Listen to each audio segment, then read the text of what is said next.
More than other manufacturers and races, the Vanduul ships are really material driven.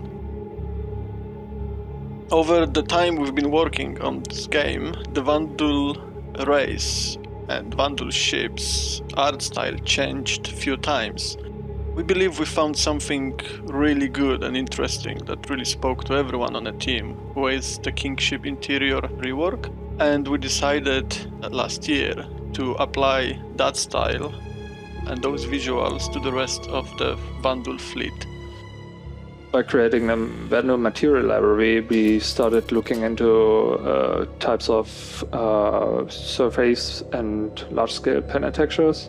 We often create a test room to bring in the materials and look at them in certain light conditions, and we put it on simple geometry like spheres and cylinders, and to have the parallax occlusion mapping visible and see how it deforms on a material. And this is a very helpful way to look at the materials before we apply it on the ships. So if you think about any creepy crawlies, any deep sea creatures, any kinda slimy, horror-esque stuff, that's kinda what we're going for in our references, and that's what kinda all started with, again, Frank's Kingship interior. He used that a lot, and it just all started from there.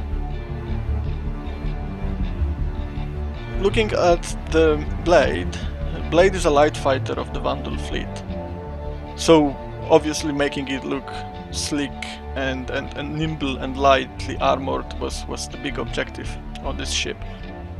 The main difference really between the Squadron Blade and the Blade you know is the cockpit area. Some of you might know that the Vanduul, the way they sit in a cockpit is sort of like we sit on the bikes. This is kinda where this bird of prey look of the ship comes into play, which naturally, if you're looking mostly down and forward, the way you want to approach your prey is from above. So that's why the ship has the most armor on the areas where, on the top of the ship where the pilot doesn't look, and it's slightly armored at the bottom where he's kinda heading and he doesn't have to worry about. This is probably what defined the art style of all the Vanduul ships that if you look closely you will see.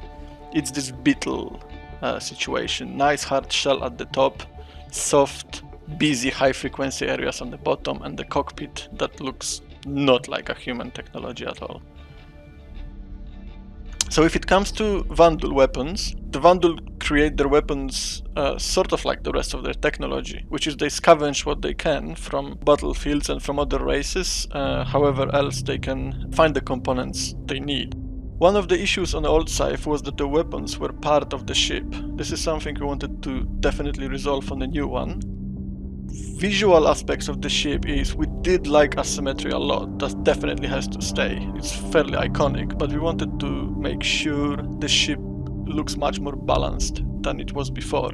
And we also wanted to give it those kind of medium fighter characteristics, which is it has armor plating, looks a little bit slower than the faster nimble ships, but it's definitely looks like it can do better maneuvers than a heavier ship for the Vanduul and other races.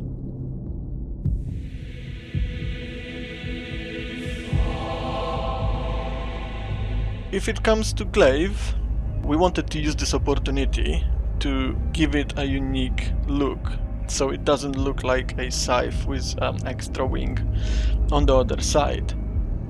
Also, we wanted to make it look special, so it looks similar to other ships, but in its own right, fairly unique.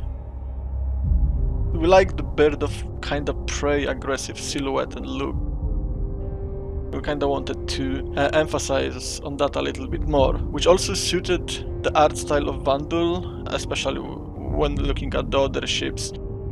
The smaller Vanduul ships definitely have this bird of prey kind of look to them.